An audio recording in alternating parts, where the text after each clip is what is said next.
और अब रुख करते हैं हिमाचल प्रदेश की खबरों का। हिमाचल प्रदेश के मुख्यमंत्री सुखविंदर सिंह सुक्खू ने बीजेपी पर हमला बोलते हुए कहा कि अगर बीजेपी फिर सत्ता में आ जाती तो प्रदेश पूरी तरह से बर्बाद हो जाता। उन्होंने कहा कि कर्ज पर रोने वाले इस बात को समझ नहीं पा रहे हैं कि प्रदेश को कर्ज के बोझ तले डुबोया किसने।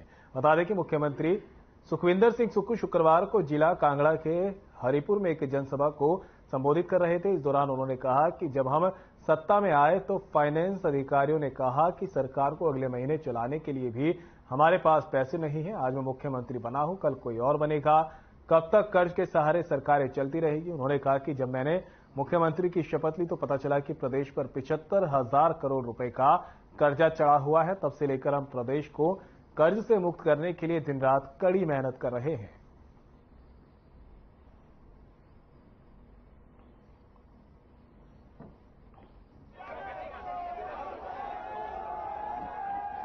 आज मैं मुख्यमंत्री बना हूं, कल और कोई मुख्यमंत्री बनेगा, तो क्या हिमाचल की जनता पर ये कर्ज का बोझ डालते रहेंगे?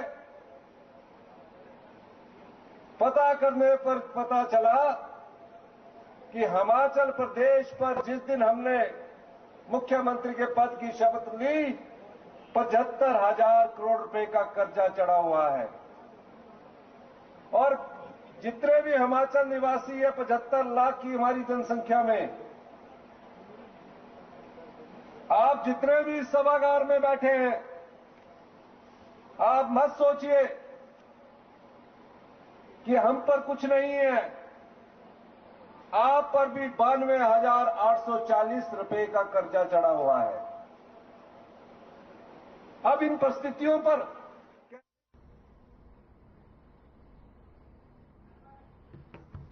हिमाचल प्रदेश के अस्पतालों में मुश्किलें बढ़ने वाली है। डॉक्टर एनपीए बंद करने के खिलाफ सोमवार से पेन डाउन स्ट्राइक पर जा रहे हैं। हालांकि शनिवार को सचिवालय में स्वास्थ्य मंत्री डॉक्टर धनीराम शांडिल्य ने चिकित्सक संघ के साथ बैठक की। बता दें कि बैठक करीब 2 घंटे तक चली, जो बेनतीजा रही। बैठक में स्वास्थ्य मंत्री ने डॉक्टरों से इस मामले को मुख्यमंत्री के समक्ष उठाने का आश्वासन दिया, लेकिन डॉक्टरों ने एनपीए को लेकर जारी अधिसूचना को जब तक वापस नहीं ली जाता तब तक आंदोलन जारी रखने की बात कही। स्वास्थ्य मंत्री ने कहा कि एनपीए मामले को वो सीएम सुखविंदर सिंह सुक्खू के सामने रखेंगे, लेकिन डॉक्टर एसोसिएशन ने साफ कर दिया कि सोमवार से 1.5 घंटे की पेन डाउन स्ट्राइक रहेंगे और इस दौरान कोई भी काम नहीं करेंगे। हालांकि इमरजेंसी सेवाएं जारी रखने की डॉक्टर ने बात कही है।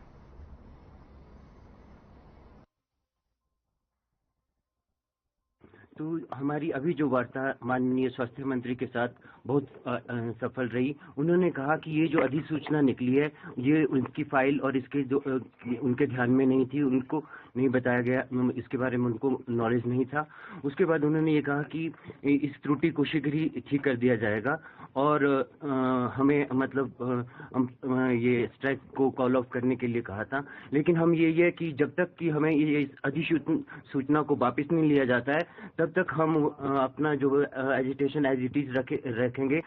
जो भी बाकी इमरजेंसी सुचारू रूप से चलेंगी। हम भी नहीं चाहते कि पब्लिक को इसमें कोई परेशानी हो, क्योंकि हम भी इस प्रोफेशन में हैं। क्योंकि लोग बोलते हैं नोबल प्रोफेशन, तो जब हम कोई चीज मांगते हैं या अपने एडिशनल नहीं मांग रहे हैं, जो हमारे को दिया जा रहा था, पंजाब में भी दिया जा रहा था, हमने कुछ एक्स्ट्रा नहीं मांगा।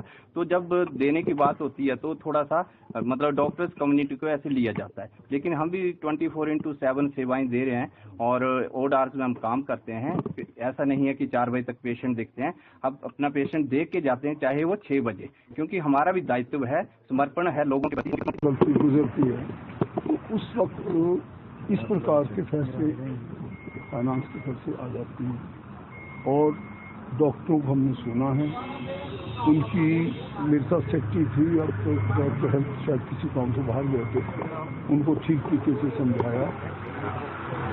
पब्लिक सर्विसेज में कोई बाधाएं नहीं आएंगी। आक्रोश सबका होता है, उन्होंने ब्लैक रिबन बांध रखे हैं कि उनको आने वाले जो उनके डॉक्टर हैं उनको ये प्रोस्पेक्टिव है, ये आज के डॉक्टरों पर लागू नहीं है। ये प्रोस्पेक्टिव मीन जो अभी डॉक्टर भर्ती होंगे फिलहाल उनको ये सोचा गया।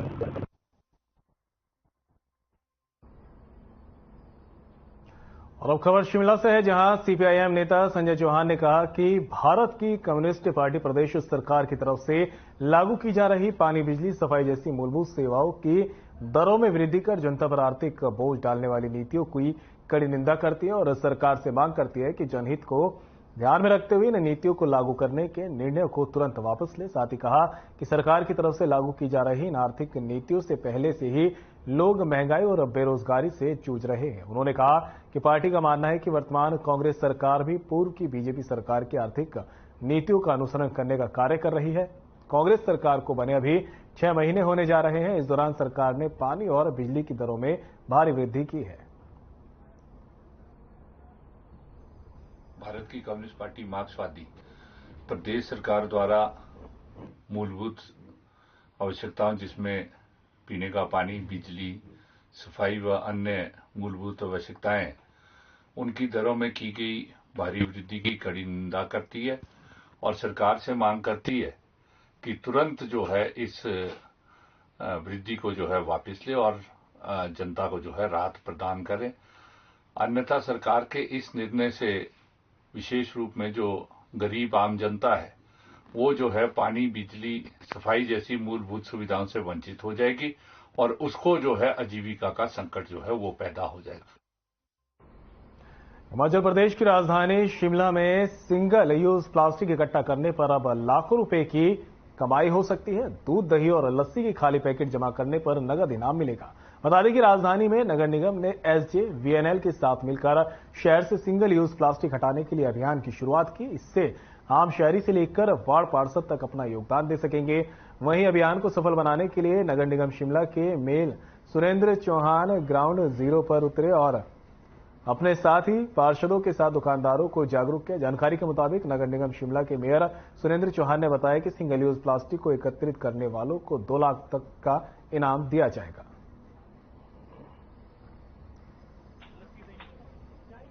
एंगल हमारा इसमें ये था कि जो इन्वायरमेंट है, इन्वायरमेंट भी खराब हो रहा है। जो जब हम दूध के थैली जो यूज़ करते हैं, जब हम डस्टबिन में डालते हैं तो कूड़े में जाते हैं, नाले में गिर जाता है, तो उसको जहाँ जिस ज़मीन पे प्लास्टिक गिरता है वो ज़मीन बंजर हो जाती है, वहाँ पैदावार नहीं होती है, कोई ऐसा कुछ होता नहीं है। तो दूसरा इसका रिसाइकलिंग का उनका एक अपना कार्यक्रम था। तो उन्होंने कहा कि जो जिस वार्ड में 50 kg के करीब ये प्लास्टिक का ये जो थैलियाँ इकट्ठी होगी उसको हम 1 लाख रुपए देंगे और 1 लाख रुपए अगर उससे ज़्यादा अगर कोई।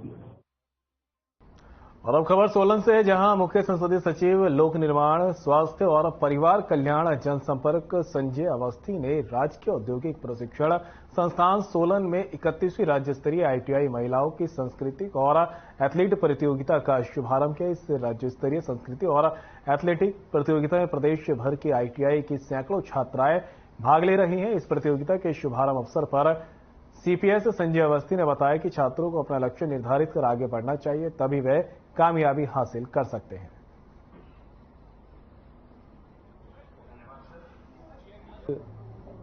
हिमाचल प्रदेश ITI वुमेन जो खेलकूद प्रतियोगिता का शुभारंभ हुआ और मुझे यहाँ पर आने का अवसर प्राप्त हुआ।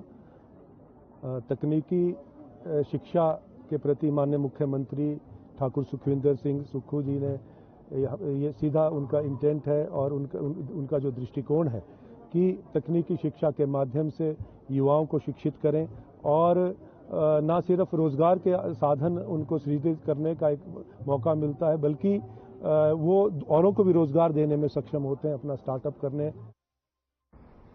हिमाचल प्रदेश में 80,000 से अधिक टैक्सी ऑपरेटर विभिन्न समस्याओं से जूझ रहे हैं। सरकार को इन समस्याओं का समाधान करना चाहिए। ये बात इंटक के प्रदेश अध्यक्ष महिमन चंद ने कही। उन्होंने कहा कि टैक्सी ऑपरेटर जहां प्रदेश में पर्यटन को बढ़ावा दे रहे हैं, वहीं सरकार के रेवेन्यू को भी बढ़ा रहे हैं। साथ ही कहा कि 80,000 टैक्सी ऑपरेटर सीधे तौर पर इस कारोबार से जुड़ी है। ऐसे में टैक्सी ऑपरेटर की मांग है कि उनका परमिट 15 साल का होना चाहिए।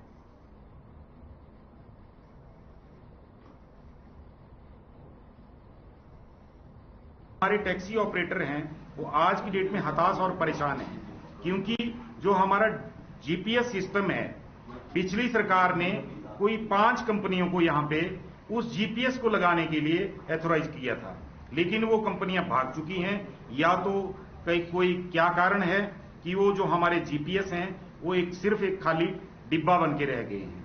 तो हमने सरकार से पिछले 6 या 7 महीनों जो टैक्सी ऑपरेटर हिमाचल प्रदेश के हैं, जो कि हिमाचल प्रदेश सरकार की आय का राजस्व को बढ़ाने का मुख्य सोर्स है, उन्हें आए दिन बहुत सारी परेशानियों का सामना करना पड़ रहा है। उनके उत्थान के लिए सरकार का सिर्फ और सिर्फ इतना ही काम है कि उन्होंने उन्हें परमिट इशू किया है ताकि वो बेरोजगार ना रहें, और शुरू से लेकर लास्ट तक जितना भी पैसा है, जितना भी धन है, उन्हीं के द्वारा लगाया जाता है। बल्कि लगाया ही नहीं जाता, सरकार को वो लोग रेवेन्यू भी जनरेट करते हैं और साथ में सरकार का सहयोग भी कर रहे हैं पर्यटन को बढ़ावा देने। और अब खबर कुल्लू से है, जहां जिले के प्रवेश द्वार भुंतर के साथ लगते शमशी में सशस्त्र सेना बल एसएसबी के 533 जवानों ने देश के प्रधानमंत्री नरेंद्र मोदी की तरफ से शुरू किए गए मिशन लाइफ के तहत पर्यावरण दिवस के अवसर पर जागरूकता रैली का आयोजन किया। बता दें कि इस जागरूकता रैली में एसएसबी के 533 प्रशिक्षु जवानों ने पर्यावरण दिवस के उपलक्ष्य में लोगों को जागरूक करने के लिए जागरूकता रैली का आयोजन किया। एसएसबी स्थित प्रशिक्षण केंद्र से शुरू हुई ये रैली भुंतर बाजार होते हुए वापस एसएसबी स्थित शमशी प्रशिक्षण केंद्र पहुंची।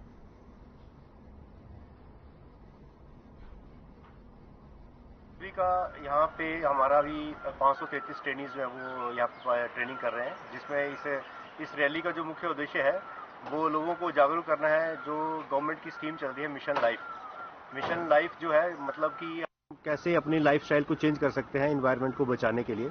इसके ऊपर इसी को जागरूक करने, इसी बात को लोगों तक पहुंचाने के लिए ये रैली जो है एसएसबी की तरफ से आज निकाली गई है।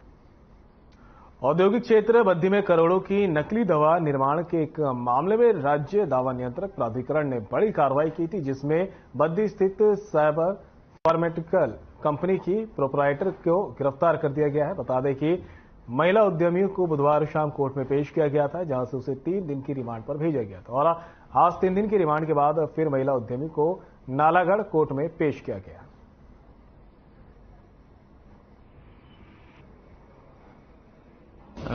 जैसा मैंने अखबार में पढ़ा और कुछ लोगों से मैंने जानकारी हासिल की है, तो ये मार्च की फैक्ट्री सील हुई थी। मार्च के बाद ये लेडी दिल्ली बद्दी में आ रही थी, लेकिन पता नहीं किन्हीं कारणों के कारण इसको अरेस्ट नहीं किया गया। तो इसका जवाब तो यहाँ के जो हमारे ड्रग ऑफिस है वही देंगे या संबंधित विभाग देगा, तो उसके बारे में मुझे जानकारी नहीं है। लेकिन इतना समय तक उसको अरेस्ट नहीं करना ये जरूर कोई गड़बड़ वाली बात है।